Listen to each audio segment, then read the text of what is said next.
بڑی مدتوں کے بعد ساقی بھیجتا ہے ایسا مستانہ، بڑی مدتوں کے بعد ساقی بھیجتا ہے ایسا مستانہ، جو بدل دیتا ہے بگڑا ہوا دستور میں خانہ۔ نگاہ بلند سخن دل نواز جاں پرسوز، یہی رخت سفر ہے میرے کارواں۔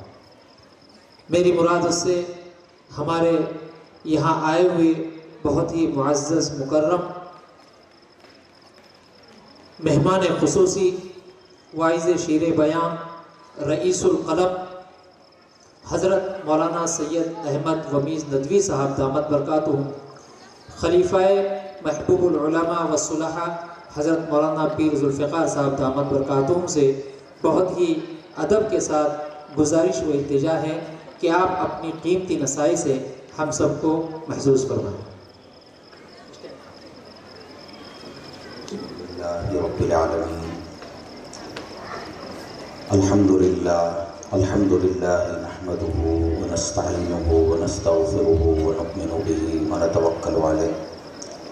ونعوذ باللہ من شرور انفسنا ومن سیئات اعمالنا،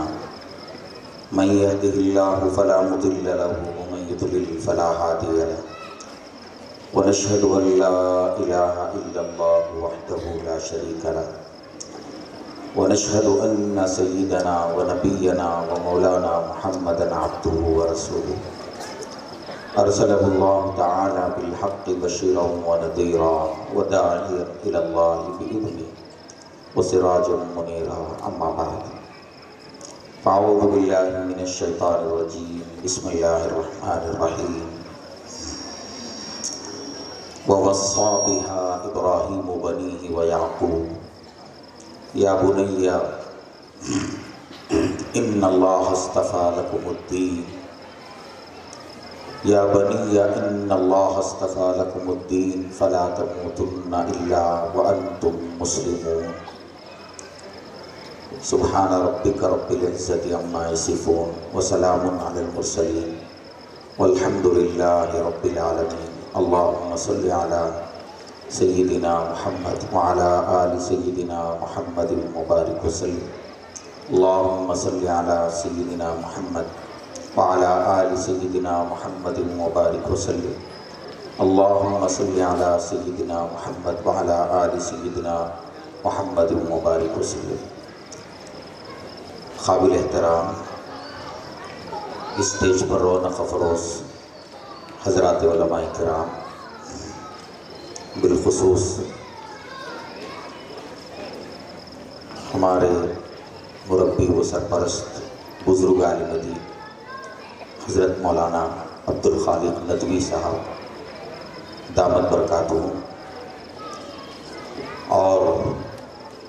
ہمارے برادر محترم حضرت مولانا عبدالمقتدر صاحب اور دیگر معزز علماء کرام، اور اس ادارے کے انتہائی قابل قدر اراکین انتظامی کمیٹی، معزز دینی بھائیوں، بزرگوں، عزیز طالبات اور پردہ نشین خواتین، السلام علیکم ورحمۃ اللہ وبرکاتہ۔ میرے لیے یہ بڑی خوشی اور سعادت کی بات ہے کہ آج میں شہر گلبرگہ کے ایک انتہائی بافیض نسوانی ادارے میں حاضر ہو رہا ہوں، اور مجھے اس ادارے کی معصوم کمسن طالبات کے تعلیمی مظاہرے کا مشاہدہ کرنے کا موقع حاصل ہوا۔ ان بچیوں کی تقریریں، ان کی نعتیں، ان کی نظمیں اور ان کے اندرونی جذبات کو سننے کا موقع حاصل ہوا، جس سے اندازہ ہوا کہ ادارے کے ذمہ داران، اساتذہ کرام، معلمات انتھک کوششوں کے ذریعے یہاں پڑھنے والی طالبات کی تعلیم اور ان کی تربیت کا بھرپور اہتمام کر رہے ہیں۔ فجزاہم اللہ احسن الجزا۔ میرے معزز بھائیوں بزرگوں، میں اس موقع پر چند باتیں ان طالبات کی خدمت میں عرض کروں گا، بالخصوص وہ طالبات جو اس سال یہاں سے رخصت ہو رہی ہیں اور سند حاصل کر کے اپنے اپنے وطنوں کو، اپنے اپنے والدین کے پاس لوٹ رہی ہیں۔ کچھ گزارشات ان بچیوں کی خدمت میں رکھوں گا اور کچھ گزارشات اس موقع سے یہاں آئی ہوئی ہماری مائیں بہنیں جو بڑی تعداد میں آئی ہیں، بچیوں کے حوصلہ افزائی کا ذریعہ بن رہی ہیں، ان کی خدمت میں بھی کچھ گزارشات رکھوں گا، اور عام جو احباب یہاں تشریف لائے ہیں ان سے بھی کچھ گزارشات عرض کروں گا۔ میری عزیز طالبات، اللہ تبارک و تعالیٰ نے آپ کو، آپ جیسی ہزاروں بچیوں میں سے اللہ نے آپ کو علم دین کے لیے چن لیا۔ علم دین کی یہ دولت ہر کسی کو حاصل نہیں ہوتی، یہ اللہ کی طرف سے انتخاب ہوتا ہے، اور اللہ نے آپ کو اس طرح سے منتخب فرمایا کہ آپ کے ماں باپ کے دلوں میں بات ڈالی، اور پھر آپ کے ماں باپ نے آپ کو یہاں داخلہ دلایا، اور جب آپ یہاں داخل ہوئی تو اللہ تعالیٰ نے علم کے راستے کی ساری رکاوٹوں کو دور کر دیا۔ کوئی رکاوٹ ایسی نہیں آئی کہ جو آپ کے لیے اس راہ میں سد راہ بن سکے۔ اس طرح سے آپ نے یہاں اس ادارے کے اندر مکمل یہاں کا جو تعلیمی نصاب ہے اسے آپ نے مکمل کر لیا۔ عزیز طالبات، اس پر آپ اللہ کا جتنا بھی شکر بجا لائیں کم ہے۔ یہ اللہ کا آپ پر بہت بڑا احسان ہے۔ ایک ایسے بے دینی کے ماحول میں جب ہمارے ملک میں مسلمان بچیوں کا ایمان خطرے میں پڑا ہوا ہے، عصری درسگاہوں میں پڑھنے والی ہماری بیٹیاں وہ دین کو خیرباد کر رہی ہیں اور اپنے ایمان کا سودا کر رہی ہیں، اور 24 گھنٹے ان کے سروں پر ارتداد کا خطرہ منڈلاتا رہتا ہے، ایسے ماحول میں آپ کا ایک دینی ادارے میں رہ کر علم اور عمل کی تربیت حاصل کرنا، یہ اللہ کا آپ پر بے انتہا فضل و کرم ہے۔ آپ اس پر جتنا بھی شکر بجا لائیں کم ہے، یہ احساس آپ کے اندر ہونا چاہیے۔ عزیز طالبات، دوسری گزارش آپ کی خدمت میں یہ ہے کہ اب آپ کے ساتھ علم کی نسبت لگ گئی، علم کی نسبت آپ کے ساتھ لگ گئی، یہ بہت اونچی نسبت ہے۔ اب آپ کا شمار عام بچیوں کے ساتھ نہیں ہوگا، آپ علم سے نسبت رکھنے والی ایک ایسی مسلم لڑکی کہلائیں گی کہ جسے دین کا ضروری علم حاصل ہے اور جس نے زندگی گزارنے کی تربیت بھی پائی ہے کہ اس دنیا میں کیسے زندگی گزارنا ہے۔ عزیز طالبات، اب آپ کو یہاں سے نکلنے کے بعد زندگی بھر علم کی اس نسبت کی لاج رکھنی ہوگی۔ جن معلمات نے آپ کے سر پر دست شفقت رکھا اور آپ کو اپنی بیٹیوں سے زیادہ محبت دی، اور جن آپ کے اساتذہ نے آپ کو اپنی دختروں کی طرح یہاں آپ کی پرورش کی، آپ کو پروان چڑھایا، آپ کو ان معلمات کی لاج رکھنی ہوگی، اپنے ادارے کی لاج رکھنی ہوگی، آپ کو علم کا لحاظ کرنا ہوگا۔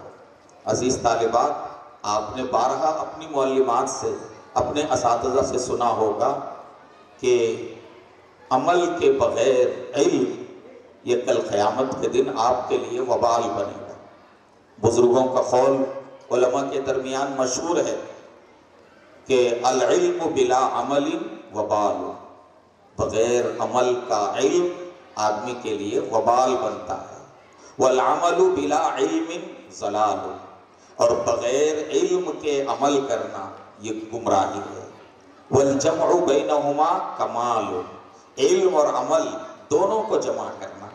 علم و عمل کا سنگم بننا، دونوں کی جامعیت اپنے اندر پیدا کرنا، یہ کمال ہے۔ تو عزیز طالبات، آپ نے علم حاصل کیا ہے، یہاں سے نکلنے کے بعد اللہ آپ کو ایک روشن مستقبل عطا کرے۔ آپ جس گھر میں بھی جائیں اس گھر میں آفتاب و ماہتاب بن کر زندگی گزاریں۔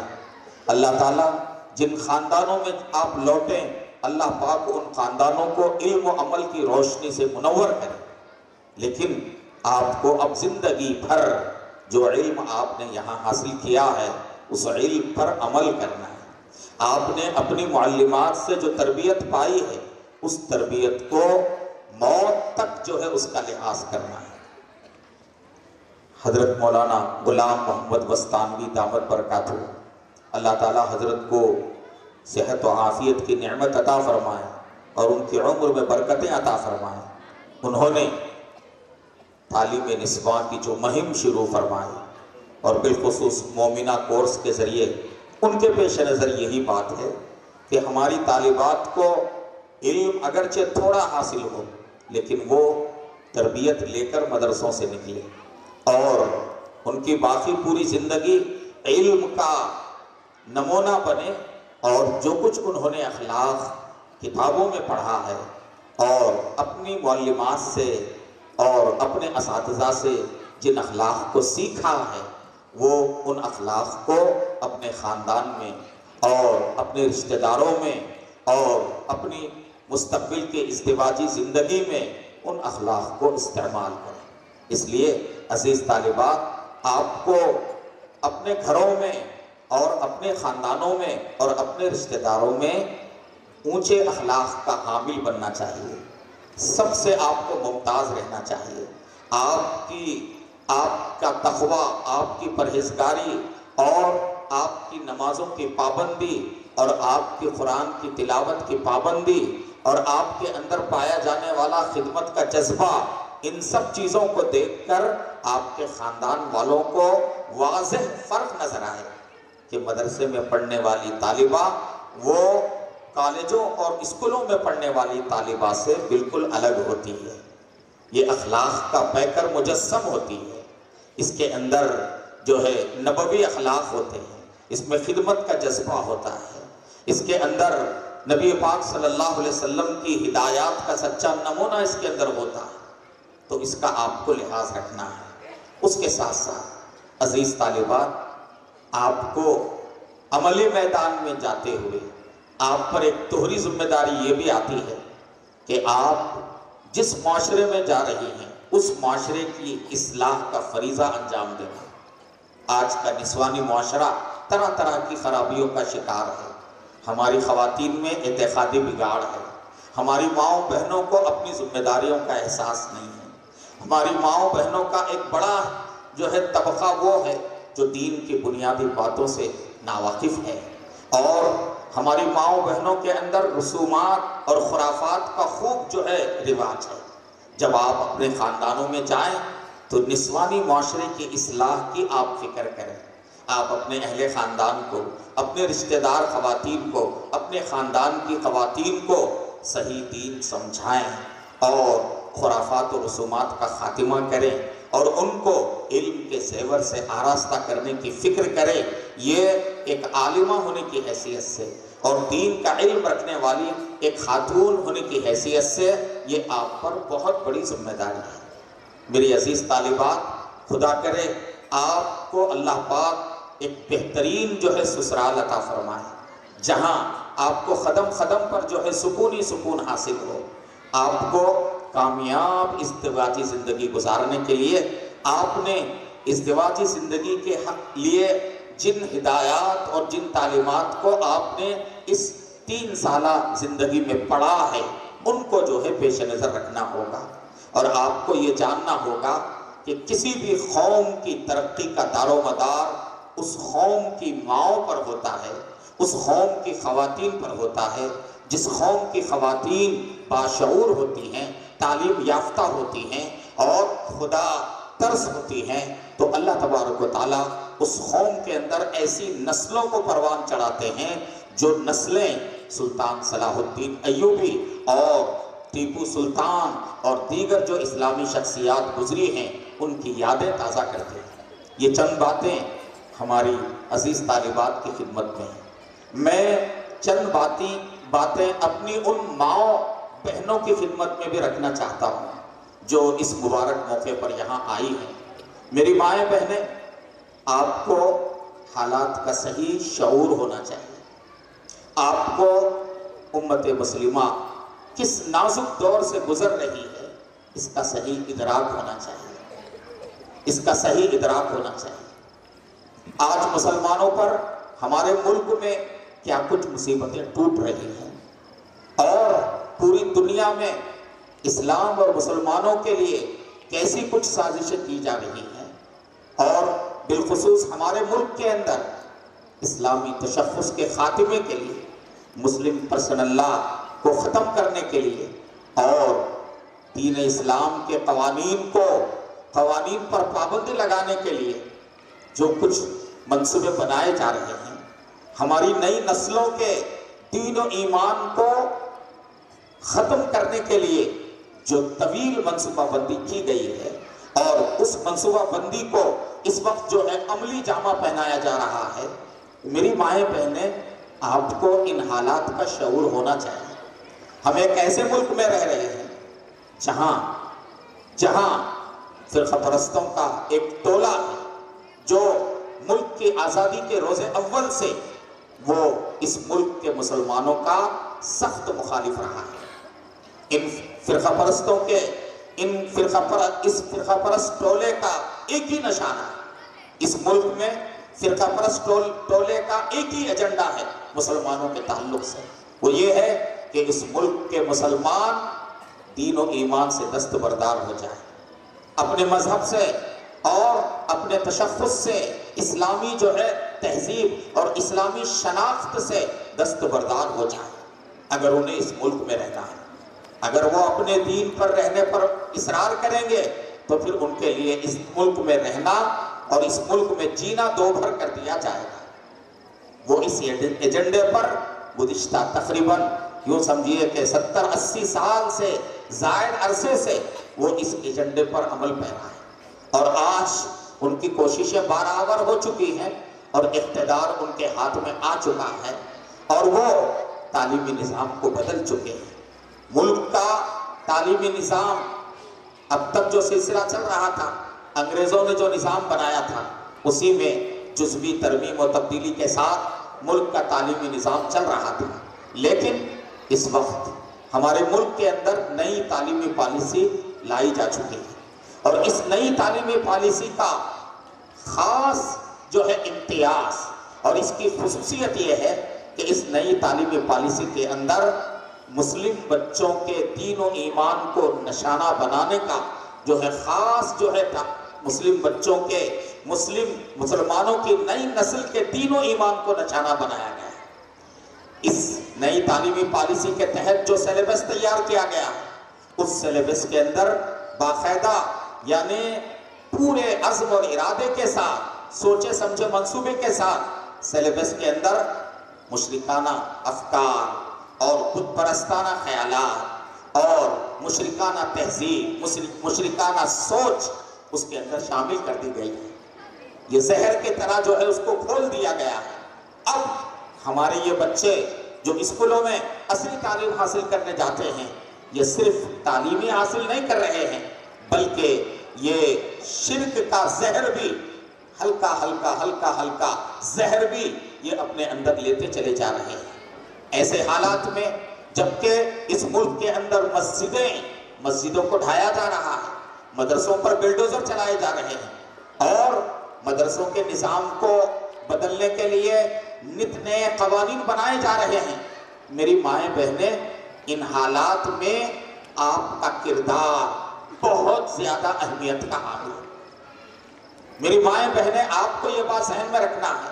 کہ اس ملک میں سب سے زیادہ اگر کوئی چیز ہماری نشانے پر ہے دشمن کے، تو وہ ہمارا ایمان اور عقیدہ ہے۔ ایمان اور عقیدہ ہے۔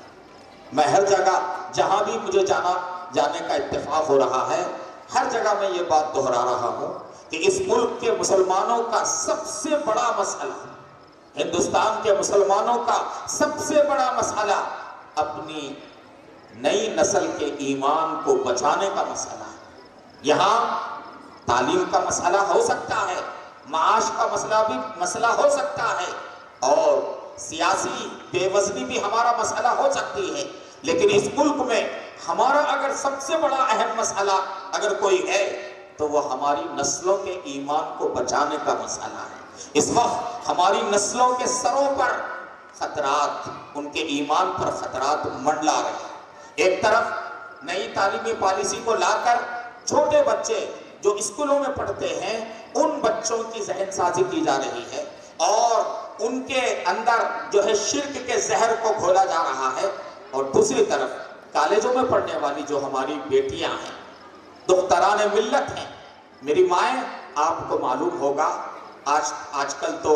سوشل میڈیا کا دور ہے، اور ہر چیز جو ہے ہر بندے تک پہنچتی ہے۔ آپ نے بارہا خبریں سنی ہوگی کہ اس ملک کے اندر مسلمان بیٹیاں کس تیزی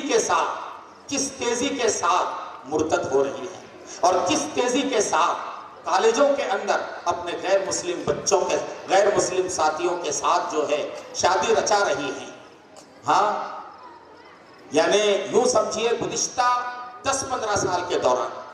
10-15 سالوں کے دوران بلا مبالغہ کہا جا سکتا ہے سینکڑوں نہیں ہزاروں مسلمان بچیاں اس ملک کی تمام ریاستوں میں، ہزاروں مسلمان بچیاں مرتد ہو کر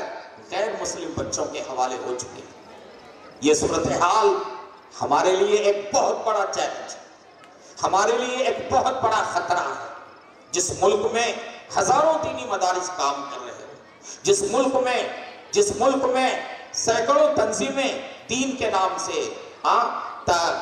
تعلیم کے نام سے چل رہی ہوں، اور جس ملک میں دینی اداروں پر خرچ ہونے والا بجٹ جو ہے لاکھوں کروڑوں میں پہنچ رہا ہو، اس ملک میں اگر مسلمان بچیاں مرتد ہو رہی ہو، ہماری نگاہوں کے سامنے ہماری بیٹیاں غیروں کے حوالے ہو رہی ہو، اور وہ غیروں کی نسلوں کی افزائش کا ذریعہ بن رہی ہو، تو اس سے بڑا سانحہ کوئی اور نہیں ہو سکتا، اس سے بڑا المیہ کوئی اور نہیں ہو سکتا۔ اس ملک میں ارتداد کی جو صورتحال ہے انتہائی سنگین صورتحال۔ اس صورتحال میں ملک بھر میں یہ جو لڑکیوں کے دینی مدارس کام کر رہے ہیں ان کا اہم ترین کردار ہے۔ اس صورتحال میں سب سے بڑا کردار ماؤں کا ہے۔ میری مائیں جو یہاں آئی ہیں، اللہ نے آپ کو ماں بنا کر، جہاں اللہ نے آپ کو بہت اونچا مقام عطا فرمایا، آپ کے قدموں کے نیچے اللہ نے جنت رکھی ہے، وہیں میری مائیں اللہ نے آپ پر بہت بڑی ذمہ داری ڈالی ہے۔ آپ نے کبھی آپ نے سوچا یہ بیٹیاں جو غیروں کے حوالے ہو رہی ہیں، آپ کے گود میں پلی بڑی اور آپ کے گھر میں پروان چڑھی، اور کالج میں جب ان کو مخلوط ماحول،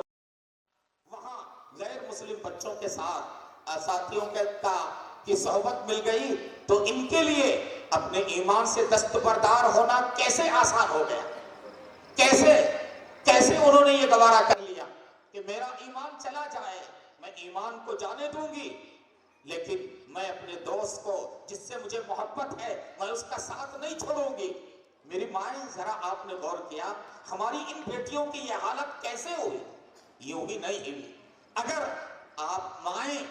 اپنی بیٹیوں کو روز اول سے ان کی تربیت کرتی، گھر میں ان کے لیے دینی ماحول پیدا کرتی،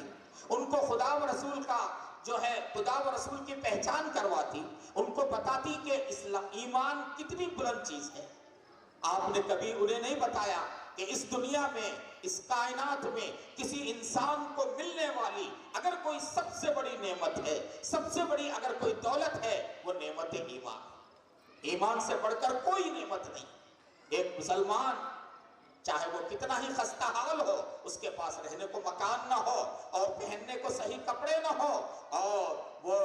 جو ہے دن میں جو ہے ایک وقت کا صحیح کھانا نہ کھا سکتا ہو، لوگ اسے دیکھیں تو حقارت کی نظر اس پہ ڈالیں، لیکن وہ مسلمان جو ہے میرے بھائیوں اللہ کے نزدیک اور انجام کے اعتبار سے ان ہزاروں لاکھوں کافروں سے، ایمان سے محروم لوگوں سے بہتر ہے کہ جو ہمیشہ کے لیے جہنم میں جانے والے ہیں۔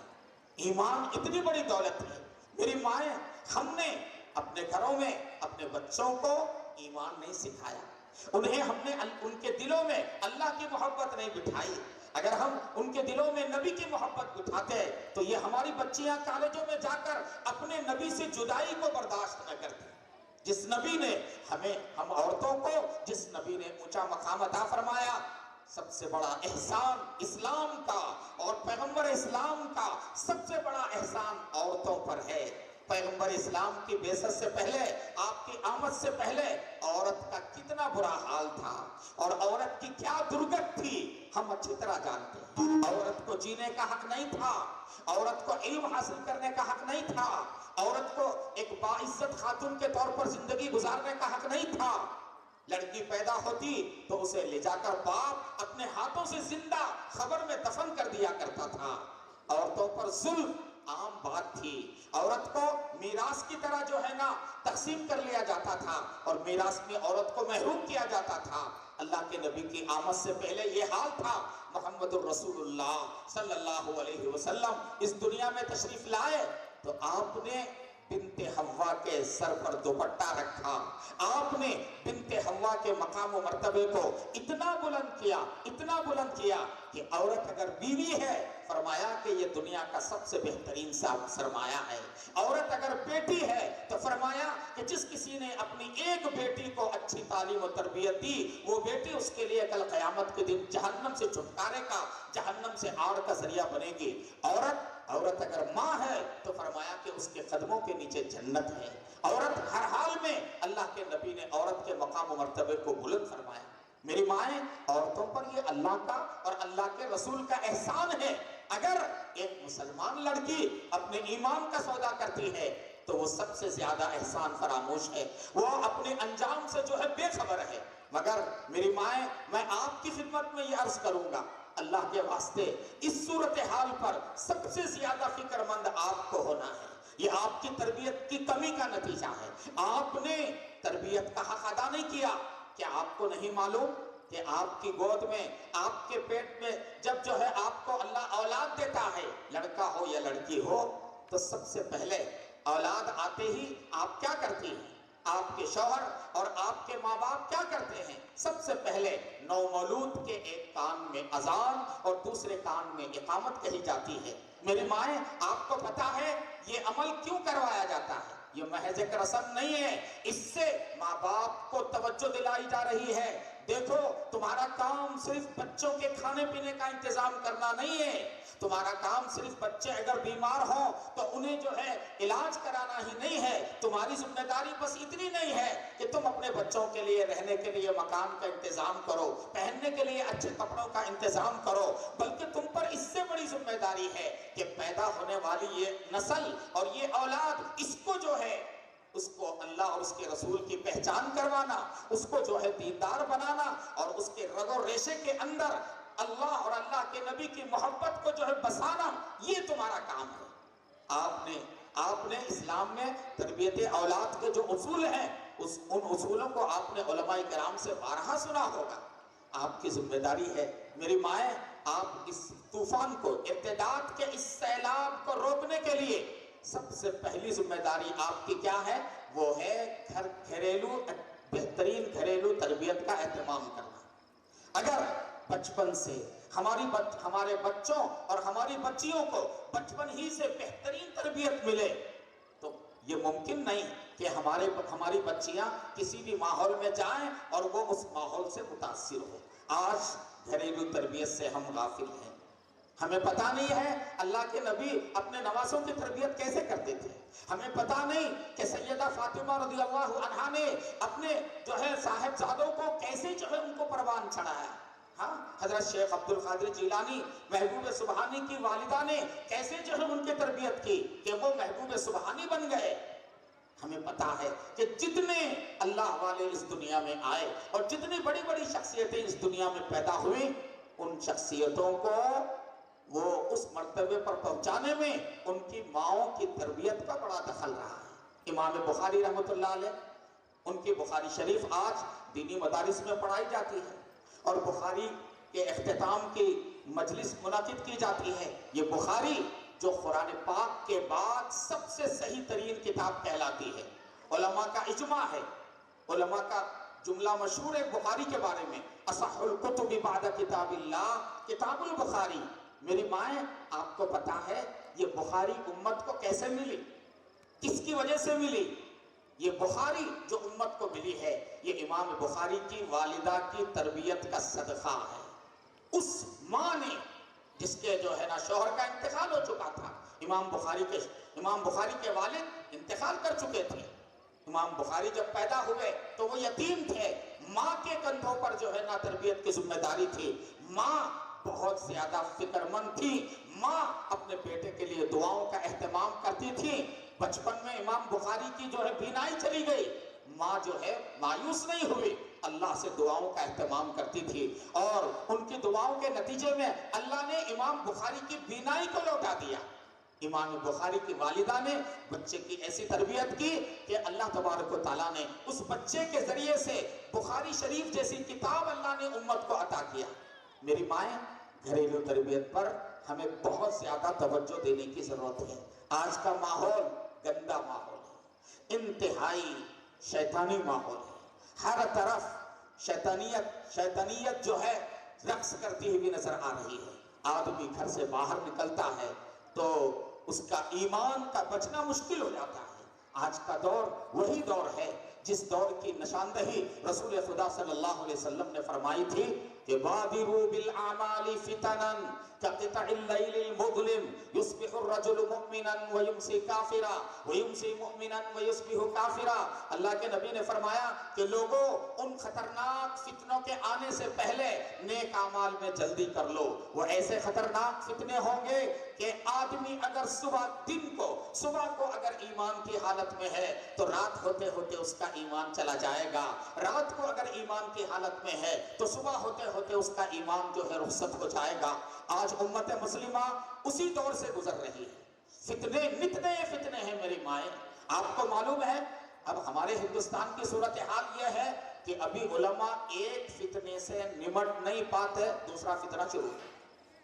ایک فتنے کو ابھی جو ہے ایک فتنے کی سرکوبی نہیں ہو پاتی کہ دوسرا فتنہ اٹھتا ہے۔ اس وقت جو ہے شکیلی فتنے کی شکل میں ہمارے نوجوانوں میں ارتداد پھیل رہا ہے۔ اس وقت گوہر شاہی فتنے کی شکل میں ہماری عورتوں کے اندر بھی جو ہے ارتداد پھیل رہا ہے۔ افسوس کی بات ہے، مائیں، ہماری خواتین عقیدوں کے بارے میں بہت زیادہ کوتاہ واقع ہوئی ہیں۔ میری مائیں یاد رکھیں، ایک سچے مسلمان کے لیے عقیدوں کا مضبوط ہونا ضروری ہے۔ عقیدوں کا تفصیلی علم ہمارے چھوٹے بچوں کو بھی ہونا چاہیے، کالج میں پڑھنے والے ہمارے نوجوانوں کو بھی ہونا چاہیے، اور اسی طرح سے کالجوں میں پڑھنے والی ہماری بچیوں کو بھی اسلامی عقائد کی پوری تفصیلات جو ہے معلوم ہونی چاہیے۔ اعتقادی کمزوریاں، اعتقادی بگاڑ بڑی بڑی عمر کی خواتین کے اندر بھی ہے۔ آج بھی سفر کے مہینے میں شادی نہیں کی جاتی، محرم کے مہینے میں شادی نہیں کی جاتی، کیسے کیسے جو ہے خرافات ہماری خواتین کے دلوں میں بیٹھی ہوئی ہیں۔ یہ اللہ پر ایمان رکھنے والی خواتین، آخر ان کا ایمان کہاں چلا گیا؟ توحید کے کیا تقاضے ہیں؟ ہمیں توحید کیا سکھاتی ہے؟ میری مائیں بہنیں، عقیدوں کو ہمیں صحیح بنانا ہے، عقیدوں کو درست کرنا ہے۔ موجودہ اس جو ہے نا فتنے کے ماحول میں جبکہ طرح طرح کے فتنے اٹھ رہے ہیں، شکیلیت کی شکل میں فتنہ ہے، گوہر شاہی کی شکل میں فتنہ ہے، اور اسی طرح سے فیاضی فتنہ حیدرآباد میں پنپ رہا ہے، اور اسی طرح سے بہت سے مقامات پر قادیانی فتنوں کا زور ہے، اور ابھی ایک اور فتنہ جو ہے سر اٹھا رہا ہے۔ ایک سرفرا مولوی نکلا ہے جو ہے بہار سے تعلق رکھنے والا، وہ دعویٰ کر رہا ہے کہ میں اللہ کا نبی ہوں۔ شروع میں اس کی چھوٹی سی ویڈیو آئی تھی مختصر سے، اس کے بعد دوسری ویڈیو اس کی آئی ہے، اس سے پوچھا جا رہا ہے، وہ صاف کہہ رہا ہے کہ میں اللہ کا نبی ہوں، میں اللہ کا نبی ہوں۔ بار بار زور دے کر کہہ رہا ہے۔ تو یہ نئے نبیوں جھوٹے مدعیان نبوت کا فتنہ ہے، اور ان سب فتنوں سے ہٹ کر الہاد کا فتنہ بہت زور لگا رہا ہے میری مائیں۔ الہاد کا فتنہ، ہمارے نوجوان آن لائن جو ہے ملحدین کے رابطے میں آ رہے ہیں، اور یہ ملحدین دنیا کے مختلف کونوں میں بیٹھ کر آن لائن مسلم نوجوانوں کو جو ہے کیچ کر رہے ہیں، مسلم نوجوانوں کا نشانہ بنا رہے ہیں، ان سے رابطہ کر رہے ہیں، اور ان کو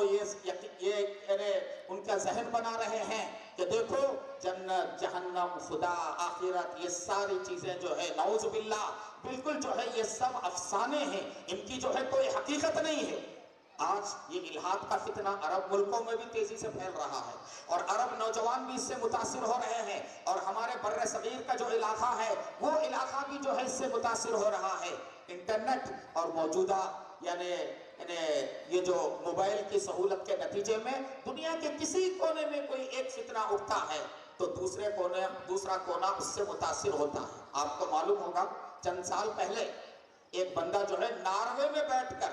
احمد عیسیٰ نامی ایک بندہ پڑوسی ملک سے تعلق رکھنے والا، ناروے میں بیٹھ کر اس نے جو ہے وہاں اپنے نبی ہونے کا دعویٰ کیا، اور اپنے اوپر ایک کتاب جس کا نام اس نے الکتاب رکھا، اس سلسلے میں اس نے جو ہے اپنی ویڈیو اپلوڈ کر دی۔ اس کا اثر اتنا ہوا کہ گلبرگے کے کچھ نوجوانوں نے اس کو نبی تسلیم کر لیا، اور اس پر وہ ایمان لائے۔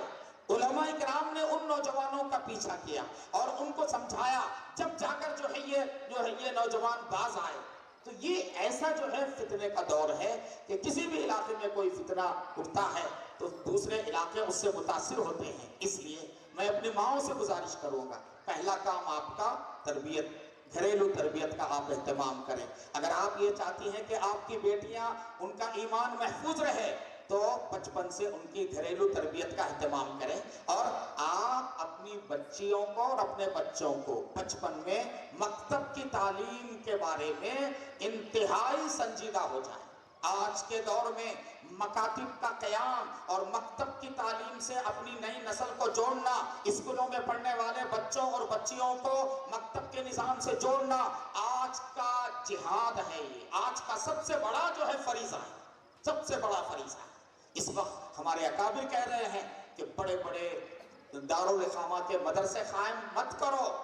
اب جگہ جگہ مکتب قائم کرو، گلی گلی، محلہ محلہ، بستی بستی، گاؤں گاؤں، خریا خریا مکاتب کا جال پھیلا دو۔ یہ مکاتب کا نظام یہ ہماری نئی نسلوں کے حفاظت کا ضامن ہے۔ آپ کو معلوم ہے کہ جتنے لڑکے اور لڑکیاں دینی مدرسوں میں پڑھتے ہیں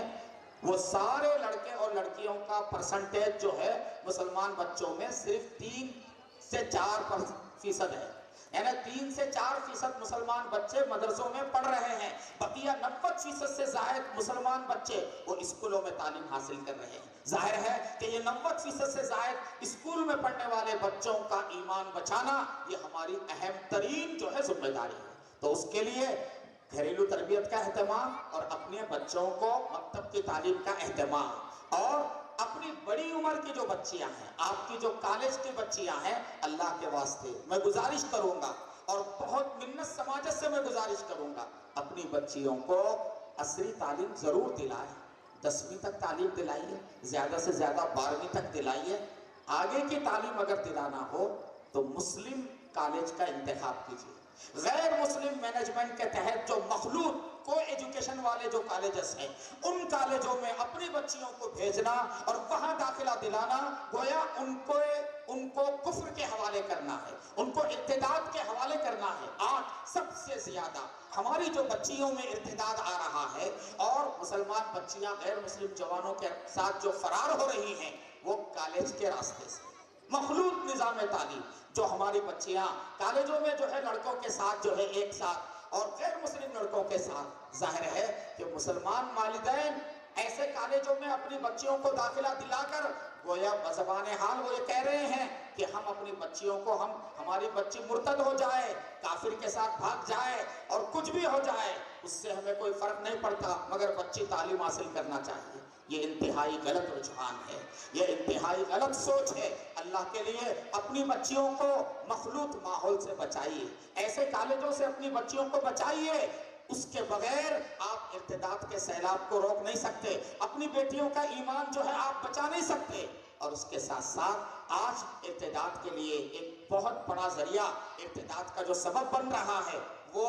موبائل کا استعمال، آزادانہ موبائل کا استعمال۔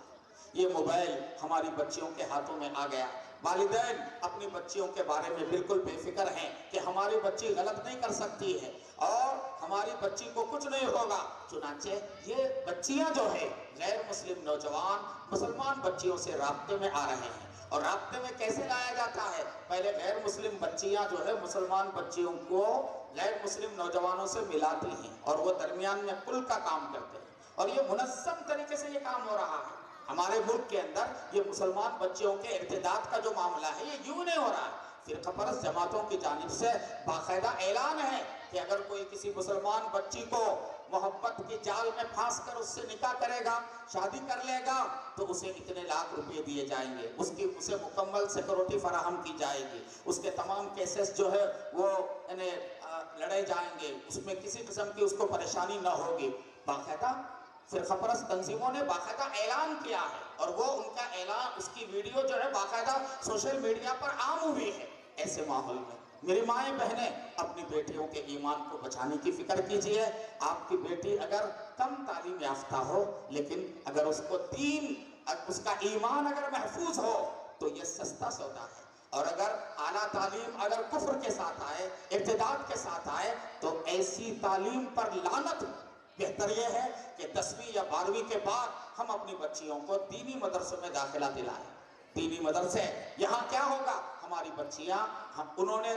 بقدر ضرورت عصری تعلیم حاصل کر لی، اب ان کو جو ہے دینی اعتبار سے کیسے زندگی گزارنا ہے، دین کی بنیادی تعلیمات کیا ہیں، عقیدے کیا ہیں، یہ ساری چیزیں جو ہے ان کو معلوم ہوگی۔ آج کے ماحول میں کالجوں میں پڑھنے والی بچیوں کے لیے مراکز نسواں کی شکل میں ان کی تعلیم کا انتظام کرنا، ان کے لیے باقاعدہ تربیتی جو ہے پروگراموں کا اہتمام کرنا بہت ضروری ہے، بہت ضروری ہے۔ اس پر علماء کو بھی جو ہے توجہ دینا چاہیے۔ مراکز نسواں کی شکل میں 1 گھنٹے کے لیے، 2 گھنٹوں کے لیے، یا جو لڑکیوں کے مدرسے چل رہے ہیں ان مدرسوں میں کالجوں میں پڑھنے والی بچیوں کے لیے بھی باقاعدہ ایک کورس چلایا جائے کہ صرف 1 گھنٹہ پڑھ کے وہ چلی جائیں، 40 دن کے اندر، 1 مہینے کے اندر وہ کورس مکمل کیا جائے، تو اس سے ہماری ان بچیوں کو دین و ایمان کی قدر و قیمت معلوم ہوگی اور ان کا ایمان بچے گا۔ میں انہی گزارشات کے ساتھ اپنی بات کو مکمل کرتا ہوں، اور آئے ہوئے یہاں ہمارے بھائیوں سے بھی میں گزارش کروں گا۔ میرے بھائیوں، اس وقت ہمارا سب سے بڑا مسئلہ ایمان کی حفاظت کا ہے۔ اس وقت ایمان پر خطرات منڈلا رہے ہیں، اللہ کے واسطے اپنی نسلوں کے ایمان کو بچانے کی فکر کرو، یہ بہت بڑی آپ کی ذمہ داری ہے۔ ہر باپ کو سوچنا ہے میرے بعد میری نسل کا کیا ہوگا، میری نسل میں ایمان باقی رہے گا یا میری نسل میں جو ہے کفر اور شرک آ جائے گا۔ ایک بہت بڑا چیلنج ہے، اس لیے آج کے اس اجلاس سے آپ یہ پیغام لے کر جائیے کہ ہم اپنی نسلوں کے ایمان کو بچانے کا اہتمام کریں گے، اس کے لیے جو تدبیریں کر سکتے ہوں اس میں ہم دریغ نہیں کریں گے، اپنے بچوں کو صحیح دینی تعلیم کا بندوبست کریں گے، ان کی صحیح دینی تربیت کریں گے، اور اپنے بچوں کو دیندار بنانے کے لیے خود ہم بھی جو ہے دیندار بنیں گے۔ آج مائیں بے دین ہیں اور وہ اپنے بچوں کو دیندار نہیں بنا سک رہی ہیں، اللہ کے لیے کم از کم اپنی نسلوں پر ترس کھا کر خود دیندار بنو۔ بے دین ماں اپنے بچوں کی صحیح تربیت نہیں کر سکتی، ماؤں کا دیندار ہونا ضروری ہے۔ تو مائیں عزم کریں، ارادہ کریں، اللہ پاک اس ادارے کو بے حد قبول فرمائے، اور یہ بچیاں جن کا پروگرام جو ہے ہم نے سنا، سارے احباب نے سنا، کن جذبات کے ساتھ انہوں نے مدرسے سے جدائی کے تعلق سے جو ترانہ پیش کیا، اس میں کیسے جذبات جو ہے چھلک رہے تھے، آپ نے دیکھ لیا۔ ہماری دعا ہے کہ اللہ پاک ان بچیوں کے مستقبل کو روشن بنائے، اور یہ بچیاں جو ہے نسوانی معاشرے میں جا کر خود بھی دین پر چلیں اور نسوانی معاشرے کے اندر دین کو عام کرنے کا ذریعہ بنے۔ اللہ تعالی ہم سب کو عمل کی توفیق عطا فرمائے۔ وآخر دعوانا ان الحمد للہ رب العالمین۔